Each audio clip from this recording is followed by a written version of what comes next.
ক্যারাবিও পেইসে দিশেহারা হয়ে বিপর্যয়ে বাংলাদেশ। ওপেনিং ব্যাটিং ব্যর্থতা নিয়ে উপস্থাপকের প্রশ্নের জবাবে একই বললেন তানজিদ তামিম। বিস্তারিত জানুন পুরো ভিডিওতে।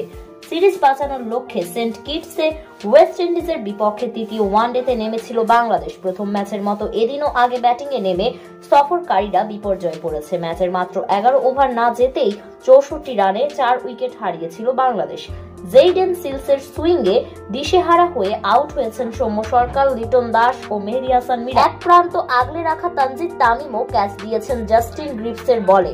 এদিকে তানজিদ তামিম আউট হওয়ার পর উপস্থাপকের প্রশ্নের জবাবে ওপেনিং ব্যর্থতা নিয়ে তামিম বলেন, আমাদের উইকেটটা একটু স্লো ছিল, যে কারণে সিলসের বলগুলো খেলতে আমাদের একটু সমস্যা হচ্ছিল, কারণ লিটন ভাই ও মেহেদী ভাই একই ধরনের স্লো বল খেলতে গিয়ে আউট হয়েছেন।